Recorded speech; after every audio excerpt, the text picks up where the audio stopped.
Ma guardi, mi sento di dire giù le mani dal Panevin, finiamola con sta messa in scena che sembra che il Panevin sia il responsabile di tutti i mali della comunità, dell'ambiente, di tutto. Ma guardi, nel Panevin dovremmo andare lì con un bancale di carte e bruciare le carte e bruciare la burocrazia, questa è la verità.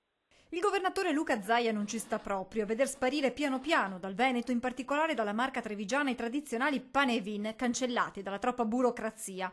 Un problema che puntualmente torna a bussare ad ogni inizio anno. Ci provano ogni anno perché il Panevin è la festa del popolo, se fosse la festa dei VIP e magari di qualche benestante, molto probabilmente si guarderebbero bene di rompere le scatole ai Panevin. Ben venga la sicurezza e l'attenzione all'ambiente, ma da qui a ridurre il panevin a capro espiatorio di tanti mali è inaccettabile, continua Zaia.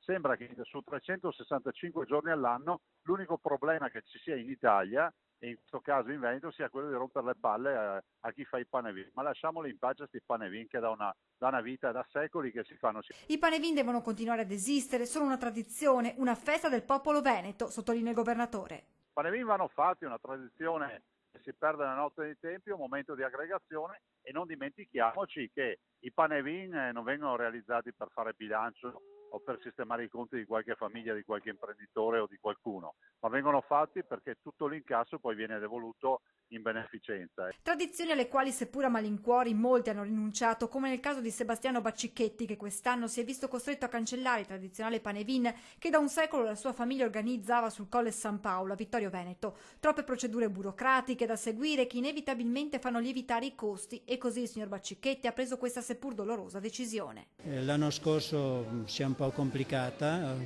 abbiamo dovuto fare una domanda in marca da bollo e fin qua ci stava. Adesso col piano di sicurezza redatto da un ingegnere diventa economicamente complicato.